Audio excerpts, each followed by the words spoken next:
U.S. President Donald Trump is accusing China of interfering in U.S. elections in a speech pushing for changes. የአሜሪካው ፕሬዝዳንት ዶናልድ ትራምፕ ቻይና በታሪክ ትልቁን የምርጫ መረጃ ዘረፋ ፈጽማለች ሲሉ መናገራቸው በቤጂንግና ዋሽንግተን መካከል አዲስ ውጥረት ሊፈጥር እንደሚችል ተሰግቷል። ፕሬዝዳንቱ ይፋዊነታቸው የተነሳ የሚስጥር መረጃዎችን በመጥቀስ ቤጂንግ በፈረንጆቹ 2020 የፕሬዝዳንታዊ ምርጫ በፊት የ220 አሜሪካውያንን የመራጮች መረጃ በህገ ወጥ መንገድ ማግኘቷን ገልጸዋል። ይህ ክስ የፊታችን ህዳር 2026 የሚካሄደውን የአጋማሽ ዘመን ምርጫ ደህንነትን ለመጠበቅ በሚደረገው ጥረት ላይ ያተኮረ ቢሆንም የ2020 ምርጫ ውዝግብን በድጋሚ የቀሰቀሰ ሆኗል። This evidence shows that the election system we have dangerously exposes ፕሬዚዳንት ትራምፕ ከዋይት ሀውስ ምስራቃዊ ክፍል ባደረጉት የ25 ደቂቃ ንግግር ቻይና ስም፣ አድራሻ፣ ስልክ ቁጥርና የፖለቲካ ፓርቲ ምርጫን ያካተቱ በሚሊዮን የሚቆጠሩ አሜሪካውያንን መራጮች ፋይል ሰርቃለች ሲሉ ተደምጠዋል። የአሜሪካ የስለላ ተቋማት የቻይናን የጣልቃ ገብነት መጠን ሆን ብለው ደብቀዋል፣ እንዲሁም በመጀመሪያው የፕሬዚዳንትነት ዘመናቸው መረጃው እንዳይደርሳቸው አድርገዋል ሲሉ ከሰዋል። የቻይና የስለላ ተቋማት በፕሬዚዳንቱ ላይ አሉታዊ ዘገባዎችን እንዲጽፉ ለአሜሪካውያን ጋዜጠኞች ገንዘብ ለመክፈል መሞከሩንም ተናግረዋል። አዲስ ይፋ የተደረጉት ሰነዶች የአሜሪካ የድምፅ መስጫና መቁጠሪያ ማሽኖች ለጠለፋም የተጋለጡ መሆናቸውን ያሳያሉ ሲሉ ትራምፕ ቀያይ ድራጎኖቹን ተችተዋቸዋል።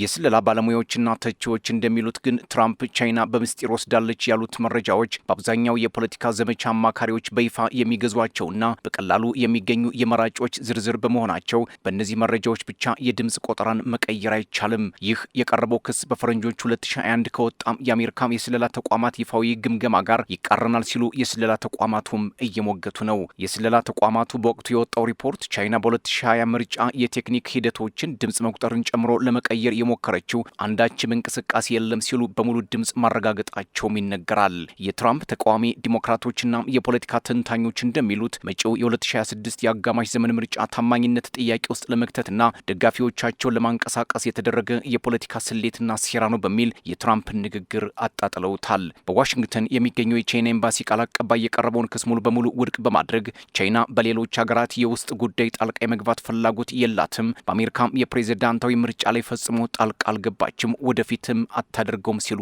ተከራክረዋል። ፕሬዝዳንት ትራምፕ ይህን ንግግራቸውን ተጠቅመው ኮንግረሱ የሴቭ አሜሪካ አክት የህግ ረቂቅን እንዲያጸድቅም ግፊት አድርገዋል።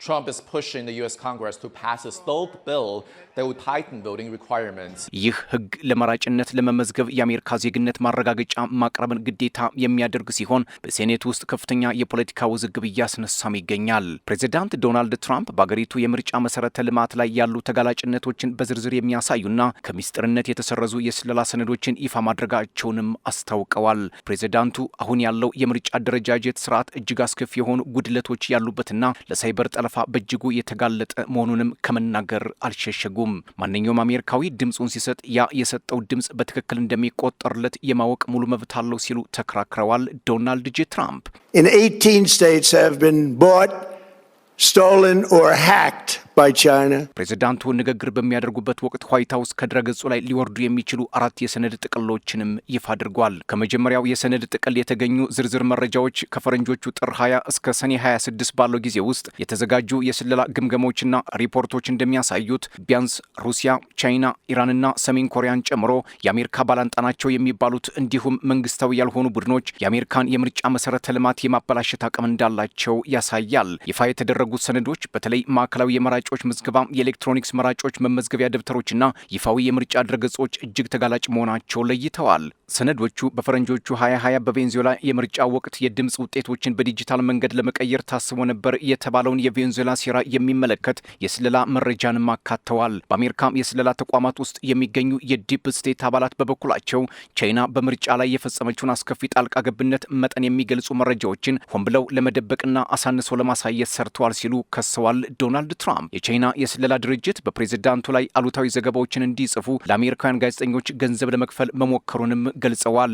የዋይት ሀውስ መግለጫ ምን ያህል ሰዎች ድምፅ እንደሰጡ በግልጽ ያላመላከተ ሲሆን በ2020 ምርጫ ወቅት የተለወጠ ወይንም የተጭበረበረ የአሜሪካ የድምፅ ድምር ውጤት መኖሩንም አልገለጸም። በቁጥር ምን ያህል ሰዎች ድምፅ እንደሰጡ ወይንም ጨርሶ ድምፅ ስለመስጠታቸውም ያብራራው ነገር የለም። ዋይት ሀውስ በትራምፕ በኩል በቻይና ላይ የቀረቡት እነዚህ ውንጀላዎች በሁለቱ ሀገራት መካከል ያለው ውጥረት እየረገበ ባለበት እንዲሁም ፕሬዝዳንቱ ከቻይናዎቻቸው ሺ ጂንፒንግ ጋር ከሁለት ወራት በፊት ገንቢና የተረጋጋ የሁለትዮሽ ግንኙነት ለመመስረት ከተስማሙበት ወቅት አንጻር የሚጋጭ ሆኖም ተገኝቷል። ፕሬዚዳንት ዶናልድ ትራምፕ ቻይናን ጨምሮ ሌሎች የውጭ አገራት በአሜሪካ ምርጫዎች ጣልቃ ገብተዋል ሲሉ ሲወነጅሉ ያሁኑ የመጀመሪያቸው አይደለም። በፈረንጆቹ 2021 የተሸነፉበትን ምርጫ አልቀበልም በሚል በካፒቶል ሂል ግርግር መፍጠራቸው የሚዘነጋ አይደለም። በሌላ በኩል ዋይት ሀውስ ሐሙስ ምሽት ባወጣው መግለጫ የአሜሪካን ምርጫዎች ታማኝነትና ደህንነት ለማረጋገጥ ያለመ ነው የተባለለትን አዲስ ድረገጽ ይፋ አድርጓል።